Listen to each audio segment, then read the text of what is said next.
High court ಹೇಳಿದ್ದೇನು ಗೊತ್ತಾ? ಹಾಗಾದ್ರೆ ನಿಮ್ಮ ಅಶ್ವವೇಗ ನ್ಯೂಸ್ನಲ್ಲಿ ತಿಳಿಸ್ತಾ ಹೋಗ್ತೇನೆ. ಸೊ ಗಂಡು ಹಾಗೂ ಹೆಣ್ಣಿಗೂ ಸಮಾನತೆ ಅಂತ ನ್ಯಾಯಾಲಯ ಈಗ ಆದೇಶವನ್ನ ನೀಡಿದೆ.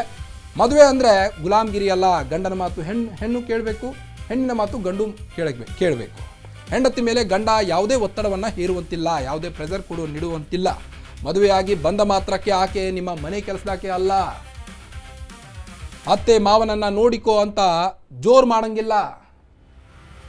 ಓಕೆ, ಆಕೆ ತವರು ಮನೆಗೆ ಹೋಗಲು ಯಾರ ಅನುಮತಿ ಬೇಕಿಲ್ಲ. ಮದುವೆ ಅಂದ್ರೆ ಪತ್ನಿಯನ್ನ ನಿಯಂತ್ರಿಸುವ ಲೈಸೆನ್ಸ್ ಅಲ್ಲ. ಅವಳು ನಿಮ್ಮ ಮನೆ ಆಳಲ್ಲ. ಅವಳನ್ನ ಮದುವೆಯಾಗಿ ಕರ್ಕೊಂಡು ಬಂದ್ರೆ ನೀವು ಹೇಳ್ದಂತೆ ಕೇಳಿ ನಿಮ್ಮ ಮನೆಯಲ್ಲಿ ಬಿದ್ದಿರೋಕೆ ಅವಳು ಗುಲಾಮಳಲ್ಲ ಅನ್ನೋದು ಈಗ ಕೋರ್ಟ್ನ ಮಾತಾಗಿದೆ. ಪತ್ನಿಯ ಸ್ವಾತಂತ್ರ್ಯಕ್ಕೆ ಕಡಿವಾಣ ಹಾಕಬಾರ್ದು. ಪ್ರೀತಿ, ಗೌರವ, ನಂಬಿಕೆ ಇರಬೇಕು. ಒಬ್ಬರನ್ನೊಬ್ಬರು ಅತಿಯಾಗಿ ಪ್ರೀತಿ ಮಾಡಬೇಕು.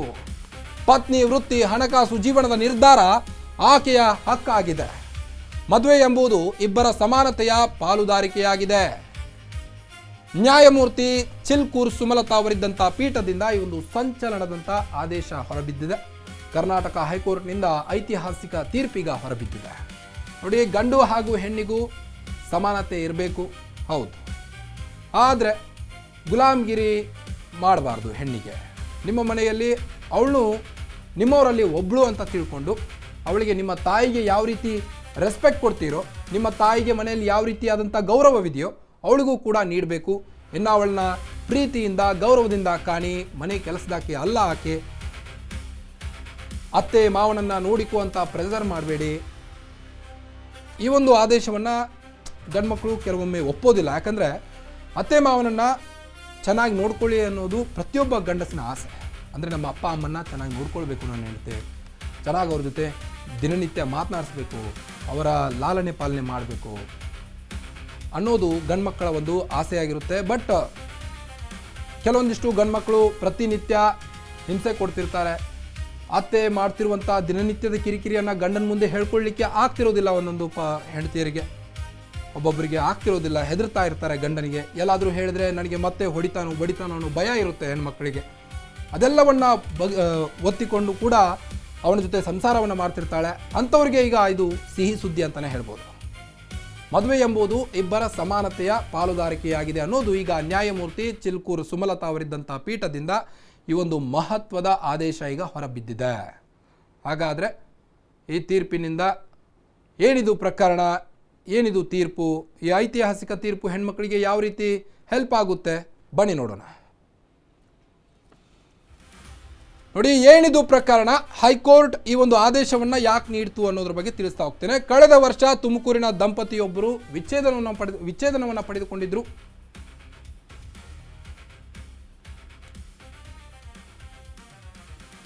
ಮಾಸಿಕ 9,000 ಜೀವನಾಂಶ ಪಾವತಿಗೆ ಆದೇಶವನ್ನ ಮಾಡಿತ್ತು ಕೋರ್ಟ್. ಆದರೆ ಇದನ್ನ ಹೈಕೋರ್ಟ್ನಲ್ಲಿ ಪತಿ ಪ್ರಶ್ನೆ ಮಾಡಿದ್ರು. ತುಮಕೂರಿನಲ್ಲಿ ಆದಂತಹ ಘಟನೆಗೆ ಸಂಬಂಧಪಟ್ಟಂತೆ ಹೈಕೋರ್ಟ್ ಈಗ ಮಹತ್ವದ ಆದೇಶವನ್ನು ನೀಡಿರುವಂಥದ್ದು. ಈ ಅರ್ಜಿ ವಿಚಾರಣೆ ವೇಳೆ ಪತಿಗೆ ಹೈಕೋರ್ಟ್ ಫುಲ್ ಕ್ಲಾಸ್ ತೆಗೆದುಕೊಂಡಿದ್ದಾರಂತೆ. ಯಾಕೆ?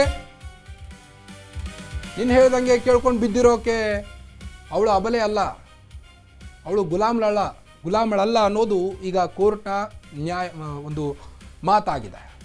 ಫ್ಯಾಮಿಲಿ ಕೋರ್ಟ್ ಆದೇಶವನ್ನ ಈಗ ಹೈಕೋರ್ಟ್ ಎತ್ತಿ ಹಿಡಿದಿದೆ. ತಂದೆ ತಾಯಿ ನೋಡ್ಕೋತಿಲ್ಲ ಎಂಬ ಆರೋಪಕ್ಕೆ ಆಕ್ಷೇಪ ವ್ಯಕ್ತವಾಗ್ತಾ ಇತ್ತು. ಪದೇ ಪದೇ ಅವ್ರ ಮನೆಯಲ್ಲಿ ದಿನನಿತ್ಯ ಇದೇ ಕಿರುಕುಳ. ಅಂದರೆ ಆ ಪತಿಯ ತಂದೆ ತಾಯಿಯನ್ನು ಚೆನ್ನಾಗಿ ನೋಡ್ಕೊಳ್ತಾ ಇರಲಿಲ್ಲಂತೆ ಪತ್ನಿ. ಅದಕ್ಕೆ ವಿಚ್ಛೇದನ ಆಗಿತ್ತು. ವಿಚ್ಛೇದನ ಆದ ನಂತರದಲ್ಲಿ 9,000 ಜೀವನಾಂಶ ನೀಡಿ ಅಂತ ಹೈಕೋರ್ಟ್ ಗಂಡನಿಗೆ ಹೇಳಿತ್ತು. ಆದರೆ ಪತಿ ಇದರ ವಿರುದ್ಧ ನಿಂತಿದ್ದ.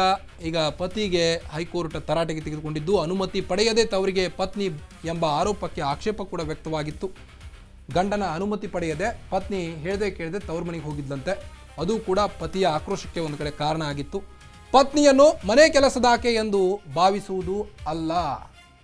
ಅವಳು ಕೂಡ ಒಂದು ಹೆಣ್ಣು, ಇನ್ನೊಬ್ಬರ ಮನೆಯಿಂದ ಬಂದಿರ್ತಾಳೆ ಅಂದಮೇಲೆ ಅವಳಿಗೆ ಅಷ್ಟೇ ಪ್ರೀತಿಯಿಂದ ನೋಡಿಕೊಳ್ಳುವಂಥ ಜವಾಬ್ದಾರಿ ಗಂಡನದು ಆಗಿರುತ್ತೆ ಅನ್ನೋದು ಈ ಒಂದು ಹೈಕೋರ್ಟ್ನ ಆದೇಶ. ಈಗ ತಂದೆ ತಾಯಿ ಆರೈಕೆಗೆ ಇರುವಂಥ ಉದ್ಯೋಗನಿಯೂ ಅಲ್ಲ ಪತ್ನಿ. ನಿಮ್ಮ ಮನೆಗೆ ಬಂದು ನಿಮ್ಮ ತಂದೆ ತಾಯಿ ನೋಡಲಿಕ್ಕೆ ದಿನನಿತ್ಯ ನಿಮ್ಮ ಮಕ್ಕಳ ಲಾಲನೆ ಪಾಲನೆ ಮಾಡಲಿಕ್ಕೆ ಅಷ್ಟೇನಾ ಪತ್ನಿ ಅನ್ನೋದು ಈಗ ಹೈಕೋರ್ಟ್ನ ವಾದ ಆಗಿದೆ. ಪತ್ನಿಯ ವರ್ತನೆ ಇಚ್ಛೆ ನಿಯಂತ್ರಿಸುವ ಬಯಕೆ ಸರಿಯಲ್ಲ. ನೋಡಿ, ಪತ್ನಿಯ ವರ್ತನೆ ಬಗ್ಗೆಯೂ ಕೂಡ ಪದೇ ಪದೇ ಮಾತನಾಡಬಾರ್ದು. ಮಹಿಳೆ ತನ್ನ ತವರು ಮನೆಗೆ ಹೋಗಲು ಅನುಮತಿ ಪಡಿಬೇಕಾ ಹಾಗಾದ್ರೆ ಅನ್ನೋ ಪ್ರಶ್ನೆ ಎದ್ದಿದೆ. ಈಗ ಮಹಿಳೆಗೆ ಪ್ರಮುಖ ನಿರ್ಧಾರ ತೆಗೆದುಕೊಳ್ಳುವ ಹಕ್ಕಿದೆ. ಅವಳಿಗೆ ಅವಳದೇ ಆದಂಥ ಸ್ವಾತಂತ್ರ್ಯ ಇದೆ. ಕೇವಲ ಗುಲಾಮ್ಗಿರಿಗಲ್ಲ ಹೆಣ್ಣು ಅನ್ನೋದು ಈಗ ಹೈಕೋರ್ಟ್ನ ವಾದ. ಮಹಿಳೆಗೆ ಪ್ರಮುಖ ನಿರ್ಧಾರ ತೆಗೆದುಕೊಳ್ಳುವಂಥ ಹಕ್ಕಿದೆ. ಕೇವಲ ಪತಿಯ ಮಾತನ್ನೇ ಕೇಳ್ತಾ ಪತಿ ಹೇಗೆ ಹೇಳ್ತಾನೋ ಹಾಗೆ ಮನೆಯಲ್ಲಿರಲಿಕ್ಕೆ ಅವಕಾಶ ಇಲ್ಲ ಅನ್ನೋದು ಹೈಕೋರ್ಟ್ನ ವಾದ. ಈಗ